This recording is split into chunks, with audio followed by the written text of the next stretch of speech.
Subscribe করুন Sony ৮, click করুন bell icon. এইবার একটা সুযোগ পেয়েছি। এবারে একেবারে সবাইকে দেখিয়ে দেব। ব্যাপার কি মহারাজ, আজও যেন আপনি উত্তেজনায় ছটফট করছেন? না না না না, তেমন কিছু নয়, সবটাই তোমাদের নিয়েই। আসলে নবাব ঘোষণা করেছেন সেরা রাজসভার পুরস্কার দেবেন। তার মানে কোন রাজ্যের রাজসভা কত ভালো। বেশ তো বেশ তো, কাল থেকেই তাহলে রাজসভা সাজিয়ে তোলার জন্য কাজ শুরু করে দিচ্ছি। আপনার যেমন বুদ্ধি, এইভাবে কি কোনো রাজসভা সেরা হয় নাকি? রাজসভা সেরা হয় তার সভাসদদের গুণে। গোপাল ঠিক বলেছে।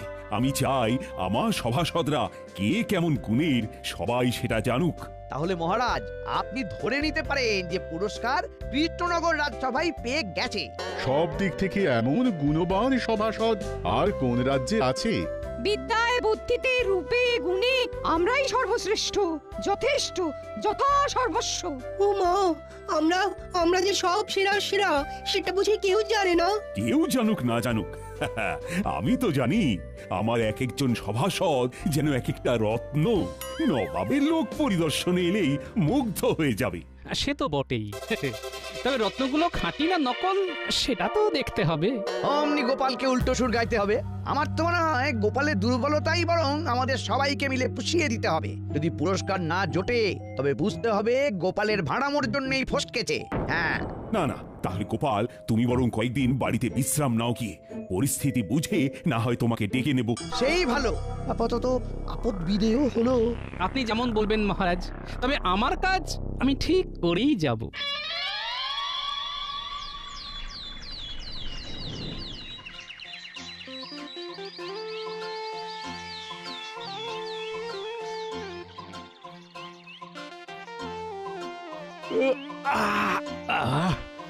আজ একেবারে জমিয়ে ঘুম হয়েছে, শরীরটা কেমন তরতাজা লাগছে। ওই দেখ, গোপাল দাদু এক্ষুনি ঘুম থেকে উঠছে। তার মানে আজ আর দাদুর কোথাও যাওয়ার তাড়া নেই। তাহলে তো আমাদেরও পৌষ মাস। দাদু এখন বসে বসে আমাদের গল্প শোনাবে। আজ কিন্তু আমরা যেমন গল্প শুনতে চাইবো তাই শোনাতে হবে। বেশ তো, কিসের গল্প শুনবি বল? আজ বরং তুমি আমাদের রাজা রানীর গল্প বলো। দাঁড়া দাঁড়া দাঁড়া, তাহলে আমি বরং একটু জমিয়ে বসি। ব্যাস হয়ে গেল। আর ওনাকে নড়াই কে? মনে মনে যে ওনার কি আছে উনি জানেন।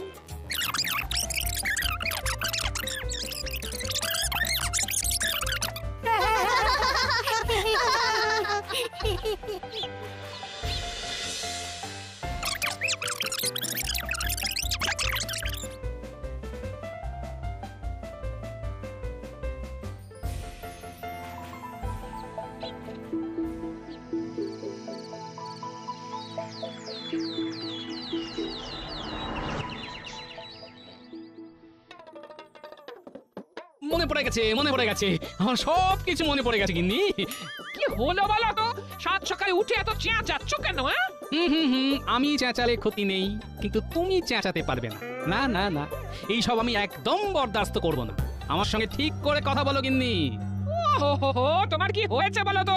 ঘুম থেকে উঠেই চিৎকার করে চলেছো, তারপর এমন কথা বলছো। রাজার সঙ্গে এইভাবে কথা বলে না, তাই ভেবে চিন্তে কথা বলবে। রাজা? এ কে রাজা? কোথাকার রাজা? আমার মনে পড়ে গেছে যে আমি আগের জন্মে রাজা ছিলাম, তাই একজন রাজার সাথে যেমন ব্যবহার করা উচিত তাই যেন করা হয়।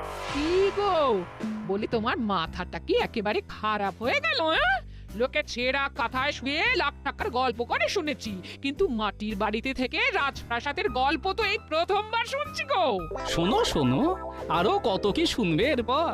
তাই এরকম আর কি কি মনে পড়ছে তোমার? না, অন্য কিছু তো এখন তেমনই মনে পড়ছে না, তবে আমার যে আগের জন্মে 4টে রানী ছিল সেটা বেশ মনে পড়ছে। বটে, এইটা ঠিক মনে পড়েছে না? দাঁড়াও, এবার ঝেঁটা মেরে তোমার আগের জন্মের ভূত মাথা থেকে নামাবো। হ্যাঁ, ওরে বাবা, এ তো ঝাঁটা নিয়ে আসছে। বেশ, এখন পালাচ্ছি। তবে এইভাবে তুমি আমাকে দমিয়ে রাখতে পারবে না, এই বলে যাচ্ছি।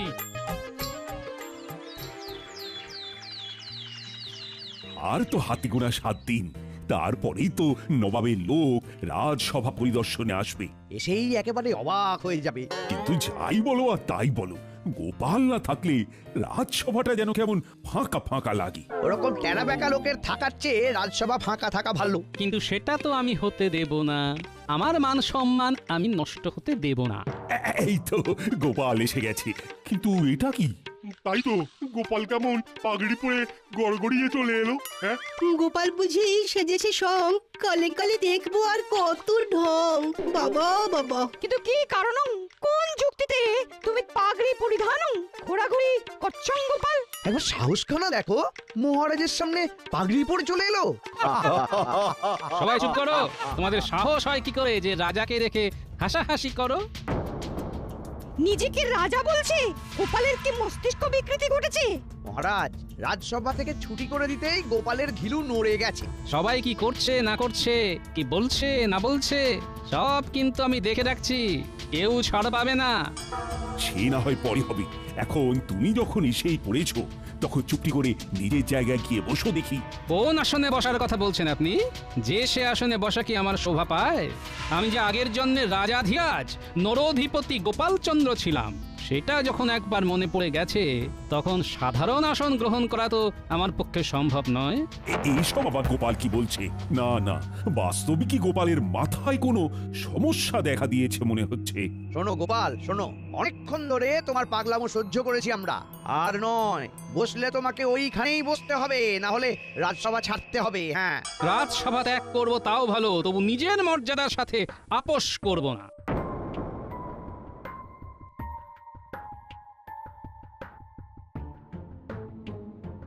এটা কিরকম হলো?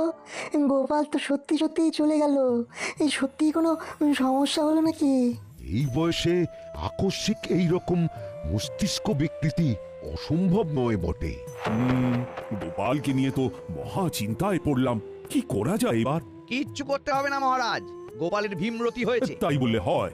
না না রাজবৈদ্য, গোপালের ব্যায়ামও ঠিক করার দায়িত্ব তোমাকেই নিতে হবে। দেখো কিভাবে কি করা যায়। গোপাল যে এখন কখন কি করে ফেলে সেটাই তো ভাবাচ্ছে আমায়।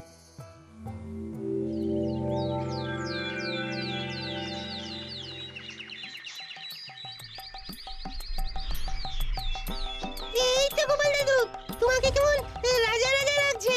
আমাদের দাদু আগের জন্মে রাজা ছিল, ভাবলেই তো বুকটা গর্বে ভরে যাচ্ছে।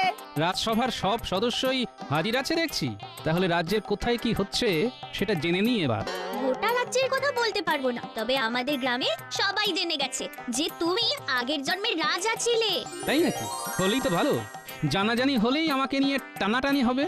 এই লোকটাকে নিয়ে যে কি বিপদে পড়লাম আমি। সত্যি সত্যি রাজা ছিল কিনা কে জানে, তবে এখন তো দেখছি জাঁকিয়ে রাজা হয়ে বসেছে। হ্যাঁ, সত্যি মিথ্যে সব বোঝা যাবে। মহারাজ যখন আমাকে গোপালের চিকিৎসার ভার দিয়েছেন, তখন ফল তো পাওয়া যাবেই যাবে।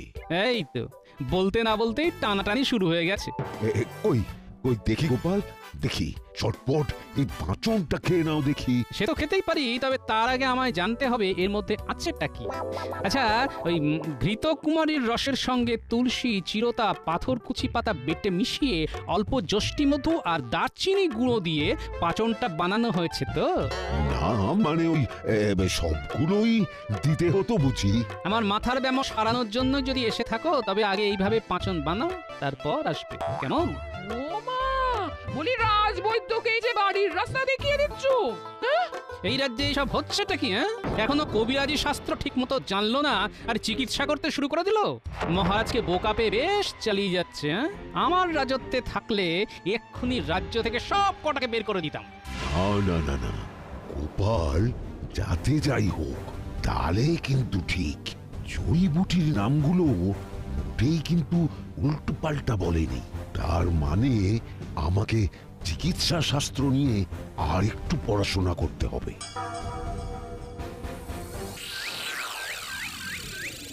না করে ধরে ধরে পড়তে থাক। নর নর নরা, নর নর নরা, তাহলে এখানে এই কাণ্ড, বাচ্চারা পড়বে আর পণ্ডিত মশাই ঘুমিয়ে পড়বে। দাঁড়াও, ওই দেখ, মজা দেখ। গোপাল দাদু এসে গেছে। তার মানে পণ্ডিত মশাই এবার চাপে পড়ে যাবে। এবার আমি পণ্ডিত মশাইয়ের কাছে পড়তে বসবো। ও পণ্ডিত মশাই, এই দেখুন আপনার দলে নতুন ছাত্র এসেছে, উঠে পড়ুন। এই কে? কোথায়? কেন? প্রশ্ন তো আমি আপনাকে করব। গোপাল এখানেও এসে হাজির হয়েছে। বেশ, কি প্রশ্ন করবে করো। আহা, ব্যস্ত হবেন না, শুধু জবাব দেওয়ার আগে মনে রাখবেন আমি যখন আগের জন্মে রাজা ছিলাম তখন শাস্ত্র চর্চা নেহাত কম করিনি। বেশ, কথা না বাড়িয়ে কি জানতে চাও বলো। তেমন কিছুই নয়, আমি কেবল মৎস্য পুরাণ, স্কন্দ পুরাণ ও মার্কণ্ড পুরাণের কয়েকটা টিকার তাৎপর্য বিশ্লেষণ জানতে চাইছি। মৎস্য, স্কন্দ, মার্কণ্ড সবই তো লন্ডভন্ড, মানে ওগুলো তো ঠিক তেমন ভাবে জানা নেই, তাই তো? হ্যাঁ, মানে না, মানে না না না, আর কোনো মানে বোঝাতে হবে না, মানেটা আমার কাছে জলের মতো পরিষ্কার। মহারাজকে ভালো মানুষ পেয়ে যা খুশি বুঝিয়ে যাচ্ছে না। তবে এবার আমি হাটে হাঁড়ি ভাঙবো। ও বাবা, সে কি কথা? আপনার বিদ্যের দৌড় মহারাজকে জানাতে হবে না। ভাগ্য ভালো যে আমার রাজ্যে আপনি ছিলেন না, থাকলে আপনার পণ্ডিতগিরি আমি বের করে দিতাম। না না, আর থাক না, আর কিছু দিতে হবে না, শুধু দেখবে মহারাজের কানে এই খবরটা যেন না যায়। আমি কথা দিচ্ছি, আমি কদিন পড়াশোনা করে সব ঝালিয়ে নেব। তেমনই হোক তাহলে, এদিকে আমাকেও বাকি সবাইকে একবার ঝালিয়ে দেখতে হবে।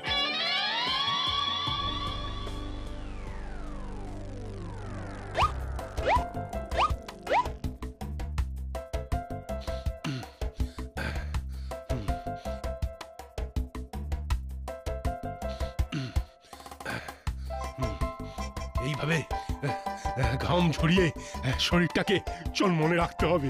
হ্যাঁ, নিয়মিত কসরত করি বলেই আমার শরীরে এত তাকত। মুগুর নিয়ে তো গা গরম করতে শুরু করে দিলে, কিন্তু তাতে কাজের কাজ কিছু হচ্ছে কি? হচ্ছে বলেই তো করছি। হ্যাঁ, এরপরে আবার লাঠি চালাবো। কিছুই হচ্ছে না, আগে তো ভালো করে মুগুর ধরাটা শিখতে হবে, তারপরে তো শরীর চর্চা। এই দেখো, এই ব্যাপারে আমাকে একদম জ্ঞান দিতে আসবে না। হ্যাঁ, তা বলে চোখের সামনে ভুল করলে সেটাও তো মুখ বুজে সহ্য করা যায় না। আমার ঠিক ভুল অমনি তুমি ধরে ফেললে। হ্যাঁ, শোনো, আগের জন্মে আমি যখন রাজা গোপালচন্দ্র ছিলাম তখন আমি ছিলাম অস্ত্রবিদ্যায় পারদর্শী, তাই আমাকে ফাঁকি দেওয়া সহজ নয়। গত জন্মের কথা হলেও আস্তে আস্তে আমার সব মনে পড়ছে, আর এটাও বুঝতে পারছি যে তুমি কিভাবে মহারাজকে বোকা বানাও। বোকা বানাচ্ছি? কই না তো। এইভাবে লাঠি ঘুরিয়ে ডান দিকে 100 বাঁ দিকে 100 জনকে শুইয়ে দেওয়া আমার কাছে কোনো ব্যাপারই নয়। দেখি কেমন এলেম আছে। না না, এবার তো মনে হচ্ছে গোপাল সত্যি আগের জন্মে কিছু একটা ছিল। হ্যাঁ, মহারাজ যদি জানতে পারেন যে এরকম একজনের হাতে রাজ্যের নিরাপত্তার ভার, তাহলে তো উনি ভেঙে পড়বেন। এই মরেছে, তাহলে আমার কি হবে? না না গোপাল, তুমি এমন কিছু করো না। আমি না হয় বরং ওই তোমার কাছেই অস্ত্রবিদ্যা শিখবো। হ্যাঁ, তাহলে হবে। হ্যাঁ, হবে তো? না না, আমার কি অত সময় আছে? আগের জন্মের সঙ্গে সঙ্গে এই জন্মটাও সামলাতে হচ্ছে নাকি? তাই বলি কি, নিজের কাজটা নিজে মন দিয়ে করলেই হবে, শুধু লোক দেখিয়ে লাভ নেই, বুঝলে? বুঝে গেছি, এবার থেকে একেবারে নিয়ম মাফিক করছি। হ্যাঁ, তার পাল্লায় পড়লাম রে বাবা। জয় মহারাজ গোপালচন্দ্রের জয়, জয় রানীমার জয়। আরে আরে, গ্রামবাসীরা যে দেখছি একেবারে বাড়িতে এসে হাজির হয়েছে। এই তুমি শুনলে, ওরা আমাকে রানীমা বলে ডাকছে গো। হ্যাঁ, ও কানটা যে কি আরাম পাচ্ছে, কি আর বলবো। আমার তো এবার বেশ রাজা রাজা মনে হচ্ছে গিন্নি, কিন্তু এখন তো আমি আর রাজা নয়। সে নয় তো কি হয়েছে? ওরা যখন বলছে তখন বলতে দাও না। এই হলো মজা, যেই দেখলে সবাই বেশ তোয়াজ করছে অমনি একেবারে আহ্লাদে আটখানা হয়ে গেল। কিন্তু যা নয় তা তো হয় বলে চালিয়ে দেওয়া যায় না গিন্নি। আমাদের কি সৌভাগ্য, আমাদের রাজা আবার ফিরে এসেছে। আমাদের সব অভাব অভিযোগ রাজা দূর করে দেবেন। কিন্তু মহারাজ থাকতে গোপাল দাদাকে রাজা হিসেবে পাবো কি করে? আমার না হয় গত জন্মের কথা মনে পড়ছে, কিন্তু তোমাদের তো নয়। না না, তবে এবার আমাকেও তোমাদের বিশেষ পাঠ দিতে হবে।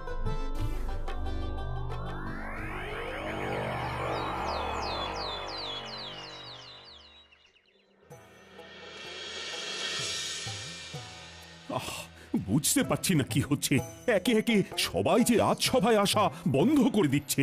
সবকিছুর পেছনে কলকাঠি নাড়ছে তো সেই গোপাল, ওই তো নাটের গুরু মহারাজ। খবর পাচ্ছি যে গোপাল নাকি সবাইকে গিয়ে গিয়ে ভয় দেখাচ্ছে। হ্যাঁ, কবে কোন জন্মে রাজা ছিল কি ছিল না কেউ জানেই না, এখন আবার এই জন্মে ঢেকু তুলছে। এই কথাটা বিশ্বাস না করলেও এটা তো মানতেই হবে যে জাতিস্বর বলে কেউ কেউ থাকে। আমার গণনা কিন্তু বলছে গোপাল শুধু এই জন্মে নয়, গত 7 জন্মেও ভাঁড়ই ছিল। কিন্তু এই ভাঁড়ই তো সব ছাড়খাড় করে দিচ্ছে। গোপাল যা শুরু করেছে তাতে মহারাজ বরং কাঁথা কম্বল বেঁধে তীর্থযাত্রায় বেরিয়ে পড়ুক এবার। কেন কেন গোপাল করেছেটা কি? গোপাল তো রাজা হয়ে জাঁকিয়ে বসেছে মহারাজ। আগের জন্ম ভুলে যান, এই জন্মেও গোপাল নিজেকে রাজা ভাবছে। হ্যাঁ, বড় কি? দাঁড়াও, গোপাল কত বাড় বেড়েছে সেটা আমি দেখছি। ঘোলা জলে মাছ ধরবার এই সুযোগ, এই তালে মহারাজের মাথায় একটু তেল পাট করে দিই। কি হলো জ্যোতিষী, তুমি যেন মনে মনে কি একটা বিড়বিড় করছো? বলছিলাম কি মহারাজ, আপনি গিয়ে দেখবার আগে আমি নিজেই না হয় একবার গোপালের কাছে যাই। আমি একবার গণনা করে দেখে আসি কোন গ্রহের কি অবস্থান চলছে। ওর কাছ থেকে আপনার কোনো রকম অনিষ্ট হওয়ার ভয় আদৌ আছে কিনা সেটাও তো আমাকে দেখে নিতে হবে। বাহ বাহ বাহ বাহ বাহ, এই তো তুমি দিনে দিনে কেমন বুঝদার হয়ে যাচ্ছ। হ্যাঁ, যাও যাও যাও দেখি, সব রকম গণনা করি হাল হকিকত বুঝে এসো দেখি। গোপালের মতিগতিটা আগাম জানা দরকার। তাহলে যেমন বললাম সবাই সেই মতোই কাজ করো। আর কোনো চিন্তা নেই গোপাল দাদা, কি করতে হবে আমরা সব বুঝে গেছি। আমরা কোনো গন্ডগোল হতে দেব না। তুমি তো শুধু অন্যদেরই এটা ওটা করতে বলতে পারো গোপাল, তোমার নিজের তো কিছুই করার মুরদ নেই। আমার কি আছে আর কি নেই সেটা না ভেবে নিজের কথাটাই ভাবুন না রাজ্যতীষী। সে কি আর ভাবি না ভেবেছ? তুমি শুধু পূর্ব জন্ম আওড়াচ্ছ, কিন্তু আমি ভূত ভবিষ্যৎ বর্তমান সব জানি। রাজ্যতীষী রেলে মাছে বলতে হবে। তাই তো দেখছি কত কি জানেন, কত কি বলে দিতে পারেন। তাহলে আপনি যখন এত কিছুই জানেন, তখন আমার কি রাশি, আমার উপর কোন গ্রহের কি অবস্থান, কিসে অমঙ্গল, কিসে করলে ভাগ্যদোষ কাটবে সেটা বলে দিন দেখি। তোমার রাশি কেন জানেন না? আমার তো সাঁড়াশি। সেটা আবার কি রাশি? এরকম কোন রাশির খবর তো আমি জানি না। আপনি তো অনেক কিছু জানেন না, আপনি নিজের ভাগ্যটাই ঠিক করে জানেন না। তুমি বললেই হবে? সূর্য চন্দ্র বাকি সব নক্ষত্র আমার হাতের তালুতে এসে বসে আছে, আমার কোনো ক্ষতি হবে না, তাই না? এটা কি রকম হলো?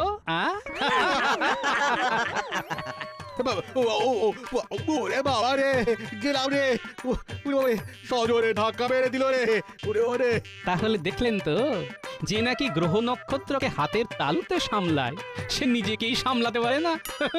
মহারাজ বলেই আপনার মতো জ্যোতিষীকে গ্রাহ্য করছেন। আমার রাজসভায় তো আপনার কোনো স্থানই হতো না। গোপাল তো আচ্ছা গেলা কলে ফেললো দেখছি।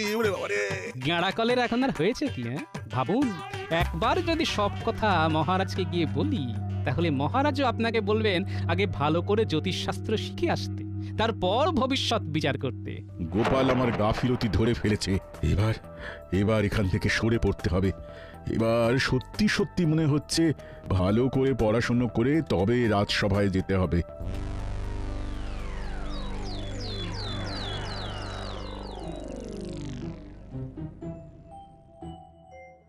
কই, এখনো তো রাজ্যতীষী এসে কোনো খবর দিল না। তবে কি গোপাল আরো বেশি রকম কোন বাড়াবাড়ি করছে? যার যেটা ধর্ম সেটা তো সে করবেই মহারাজ। কার ধর্ম নিয়ে আলোচনা করছেন মন্ত্রী মশাই? কার আবার? এখন তো সব আলোচনার মধ্যমণি তুমি গোপাল। কিন্তু মহারাজের মুখ দেখে তো মনে হচ্ছে মহারাজও যেন কি একটা ব্যাপারে উদ্বিগ্ন। তুমি যে বাড়াবাড়িটা করছো সেটা কিন্তু আর বরদাস্ত করা যাচ্ছে না গোপাল। যা বাড়ার বেড়ে গেছে মহারাজ, আর তো কিছু বাড়বে না, কারণ পুরো ব্যাপারটাই তো বানানো। দেখেছেন মহারাজ, এবার বেগতিক দেখে নিজেই কেমন স্বীকার করে নিয়েছে। তার মানে তোমার পূর্বজন্মের ব্যাপারটা সম্পূর্ণ মিথ্যে? ঠিকই তাই, তবে যতটুকু যা করেছি সেটা মহারাজ আপনার রাজসভার মান বাড়ানোর জন্যই করেছি। কেমন ভাবে কি মান বাড়ালে শুনি? সেটা তো যাদের মান বাড়লো তারাই বলবে, আমি আর নিজের মুখে কি বলবো মহারাজ। কই গো, এসো সবাই। গোপাল ঠিকই বলেছে মহারাজ। গোপাল ধরিয়ে দেওয়ার পরেই আমি অস্ত্র চালানোর কৌশল ভালো করে রপ্ত করতে পেরেছি। গোপালের জন্যই আমার শাস্ত্রপাঠ আরো সরগর হয়েছে মহারাজ। গোপাল কিন্তু আমারও ভুল আর দুর্বলতা ধরিয়ে দিয়েছে। গোপাল তো আমায় চোখে আঙুল দিয়ে দেখিয়ে দিয়েছে যে আমাকেও নিজেকে শুধরে নিতে হবে। গোপাল, তুমি সবার উপরে কি এমন জাদু করেছো বলো তো, যে সবাই এইভাবে তোমার গুণগান করতে শুরু করলো? আমি তো কিছুই করিনি মন্ত্রী মশাই। আমি কেবল আমার পূর্বজন্মে রাজা হওয়ার গল্প বলে একজন রাজা তার সভাসদদের মধ্যে কি ধরনের যোগ্যতা আশা করে তাই ধরিয়ে দিতে চেয়েছি। হ্যাঁ, এইভাবে তো ব্যাপারটা ভাবিনি। আমি তো এইসবের বিন্দু বিসর্গও জানতাম না। এবার নবাবের লোক এসে রাজসভার সভাসদদের মান যাচাই করলো, দেখতেন মহারাজ, আপনার মাথা উঁচুই থাকবে। সবই না হয় বুঝলাম, কিন্তু শুনলাম নাকি আমি থাকতেও প্রজাদের সামনে তুমি রাজা হয়ে জাঁকিয়ে বসেছো। না, এটা তো মেনে নেওয়া যায় না। তাহলে প্রজারাই জানাক মহারাজ, আমি জাঁকিয়ে বসে তাদের মাথায় কোন পোকা ঢুকিয়েছি। কই গেলে কোথায় সব? এসো।